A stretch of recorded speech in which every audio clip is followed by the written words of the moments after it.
ചുടുചൂടൻ ചോദ്യങ്ങൾക്ക് കുറുക്കിക്കൊള്ളുന്ന ഉത്തരങ്ങളുമായി അവർ വരികയാണ് ഹോട്ട് സീറ്റിലേക്ക്.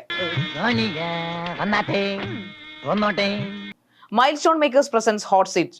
ഇന്ന് നമ്മളോടൊപ്പം ജസി. ജസി, ഹായ്. ഇയാളെന്താ ഇവിടെ? ജാസിക്ക് ശരിക്കും എന്നെ ഭയമുണ്ടല്ലേ? എന്തിന്?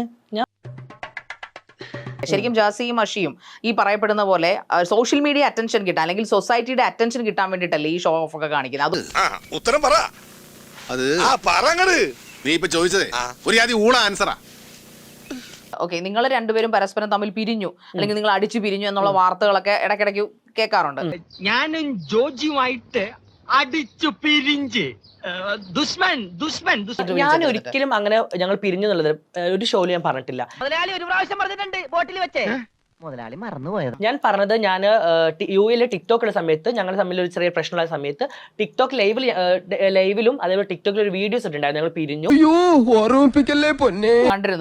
അത് കഴിഞ്ഞിട്ട് ആ കോൺട്രവേഴ്സി കഴിഞ്ഞ് അത് ഭയങ്കര ചർച്ചാ വിഷയമൊക്കെയായിരുന്നു ഇവിടെ നാട്ടില്. ചർച്ചാ വിഷയമാകും, കാരണം അത്ര രീതിയിലാണ് ജസി അതിനകത്തിരുന്ന് വർത്താനം പറഞ്ഞിരിക്കുന്നത്. അപ്പൊ സ്വാഭാവികം ചർച്ചയായില്ലെങ്കിൽ അതിശയപ്പെടാൻ.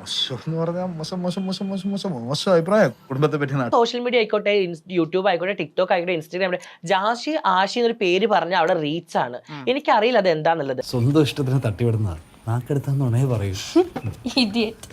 ജാസിയുടെ ആഷിന്റെ ഒരു ഫോട്ടോ വെച്ച് ഒരാളെ വീഡിയോ ഇട്ട് ആ വീഡിയോ ഭയങ്കര റീച്ച് ആയിട്ട് അങ്ങ് പോകും. ഒരു കയറുണ്ടായിരുന്നെങ്കിൽ ഞാൻ ഇപ്പൊ തന്നെ കെട്ടുന്നെങ്കിൽ ചത്തേനെ. എന്തിനാണ് ആഷിയെ തല്ലിയത്? ഞാൻ ആഷിനെ തല്ലിയതോ? ആഷി വേറെ പെണ്ണിന്റെ കൂടെ പോയതിന് സ്വാഭാവികം. അടിച്ചിട്ടില്ല. ഞാൻ ആഷിനെ ആ അടിച്ചിട്ടില്ല, പക്ഷേ സോഷ്യൽ മീഡിയ ഡിജിറ്റൽ തെളിവുകളാണ്. അടിച്ചതല്ല, ഞാൻ ആഷിനെ കടിക്കുക ചെയ്തത്.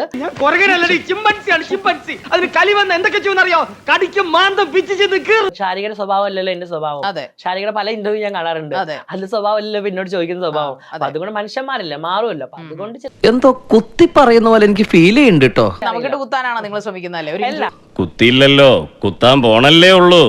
ഒരുപാട് ഇന്റർവ്യൂസ് വരാറുണ്ട്. ഞാൻ അങ്ങനെ ഇന്റർവ്യൂസ് അങ്ങനെ അതിപ്പോ അധികം ഇന്റർവ്യൂസ് ഞാൻ കൊടുക്കാറില്ല. ഞാൻ ഇന്റർവ്യൂ ഒക്കെ സ്റ്റോപ്പ് ചെയ്തു. തുറന്നാ മുഴുവൻ നിങ്ങളുടെ ഇന്റർവ്യൂ ആണല്ലോ കാണുന്നത്. ആസിന്റെ ഇന്റർവ്യൂ എന്ന് പറയുമ്പോൾ അതിങ്ങനെ 10-15 എപ്പിസോഡായിട്ട് ഇങ്ങനെ ആൾക്കാർ കട്ടായിട്ട് ഇട്ടോണ്ടിരിക്കുന്നത് അതിന്റെ തെറ്റല്ല. എന്നെ കൊല്ലാതിരിക്കാൻ പറ്റും.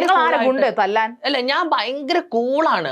ഞാൻ ഭയങ്കര സോഫ്റ്റ് ആയിട്ട് സംസാരിക്കും. പരമനാറിയുടെ വീട്ടിൽ വേണോ എന്നെ ധൈര്യമായിട്ട് കൊണ്ടുപോവാ? ഒരു തെണ്ടി ഞാൻ ഡീസന്റ് അല്ല എന്ന് പറയില്ല, സത്യം.